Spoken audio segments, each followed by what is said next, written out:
नमस्कार, मैं हूं आपके साथ मयंक। इस वक्त की एक बहुत बड़ी खबर आ रही है। अतीक अहमद के सबसे छोटे बेटे अबान अहमद की एक सड़क हादसे में मौत हो गई है।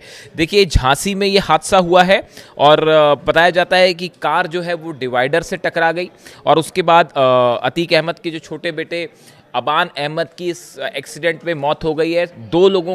अबान समेत दो लोगों की मौत की खबर है और जो बताया जा रहा है कि झांसी के पुंछ थाना क्षेत्र में ये हादसा हुआ है और हादसे के बाद कार में 4 लोग सवार थे। कार जो है वो डिवाइडर से टकराई और उसके बाद ये हादसा हुआ। जो जानकारी आ रही है उसके मुताबिक झांसी जेल में बंद अपने भाई अली से मिलने जा रहा था अबान और उस दौरान ये हादसा हुआ। यानी अपने भाई से, जो कि झांसी जेल में बंद है, उससे मुलाकात के लिए जा रहा था अबान अहमद और इस दौरान जो है वो गाड़ी का संतुलन बिगड़ा और डिवाइडर से कार टकराई और एक्सीडेंट हुआ है। तो इस तरह की खबर है। देखिए, एक्सीडेंट हुआ, उसके बाद लोगों ने पुलिस को इसकी सूचना दी, जानकारी दी। पहले ये बात साफ नहीं थी कि जिनकी मौत हुई है उसमें कौन कौन शामिल है, लेकिन जब लोगों की शिनाख्त की गई तो उसके बाद ये जानकारी सामने आई कि अतीक अहमद के बेटे अबान की इस हादसे में मौत हो गई है। उसके बाद अब शव का पोस्टमार्टम किया जा रहा है और जिस तरह से ये खबर यूपी की सियासत को भी कहीं ना कहीं इससे हलचल है, यूपी की सियासत में भी। हम आपको बताते हैं कि इससे जुड़ी और तमाम जानकारी इस वक्त की क्या है। ऋषभ, वहां तक क्या खबर पहुंची है, लखनऊ तक पूरी जानकारी दे हमारे दर्शकों को। देखिए, तुरंत वहां पर कह दिया गया है, जितने भी सीनियर अफसर हैं वो मौके पर पहुंचे और देखें ये हादसा कैसे हुआ है। हालांकि जो शुरुआती जानकारी है उसके मुताबिक अली, जो कि झांसी जेल में बंद है, उससे मिलने के लिए ये लोग प्रयागराज से आए थे, जिसमें मुलाकात की बाकायदा पर्ची भी कटवाई गई थी, जिसमें अबान था, सोनू था। अबान और सोनू की मौत हो चुकी है। एहजाम, उमर और जायद, ये 3 लोग घायल हैं। ये 5 ही लोग प्रयागराज के रहने वाले और बाकायदा पर्ची कटवाई थी। अली से ऋषभ, ये पूंछ इलाके में एहजम क्या अतीक अहमद के चौथे नंबर का बेटा वही जख्मी है? जी नहीं, एहजम उसका बेटा नहीं है।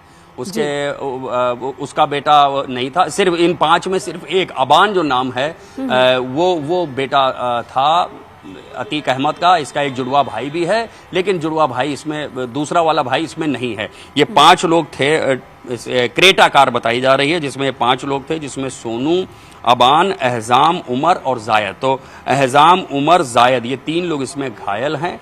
सोनू की मौत हो गई है और अबान की मौत हो गई है और विजुअल में भी साफ देखा जा सकता है कि किस तरह से वो क्षतिग्रस्त हुई है क्रेटा कार।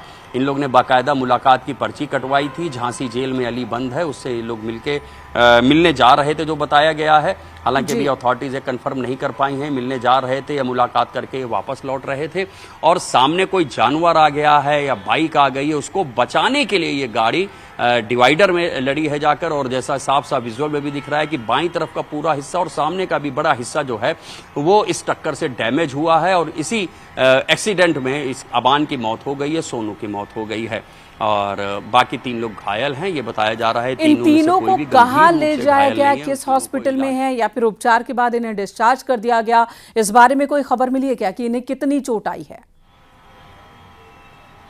देखिए, अभी यही बताया गया है कि झांसी सीएचसी में इन तीनों लोगों का इलाज जारी है और जो झांसी के एसएसपी हैं वो भी वहां मौके पर पहुंच रहे हैं, ये भी बताया गया है।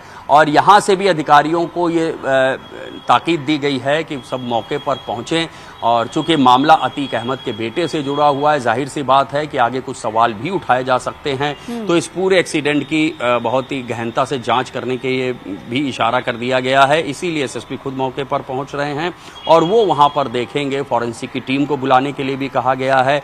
ये भी कहा गया है कि गाड़ी को भी ठीक से देख लिया जाए और आसपास के सीसीटीवी फुटेज भी जुटाए जा रहे हैं, क्योंकि मामला अतीक अहमद के बेटे से जुड़ा है। जाहिर सी बात है आगे किसी भी तरह के आरोप लग सकते हैं कि क्या ये किसी साजिश के तहत हुआ है या सिर्फ एक नॉर्मल एक्सीडेंट है। तो आसपास के सीसीटीवी फुटेज भी जुटाए जा रहे हैं और इस पूरे जो गाड़ी भी है उसका भी कहा गया है कि उसका भी फॉरेंसिक ऑडिट करा लिया जाए और घटनास्थल पर भी जो फॉरेंसिक की जो फील्ड यूनिट है उसको पहुंचने के निर्देश दिए गए। एसएसपी भी वहां पर पहुंच रहे हैं।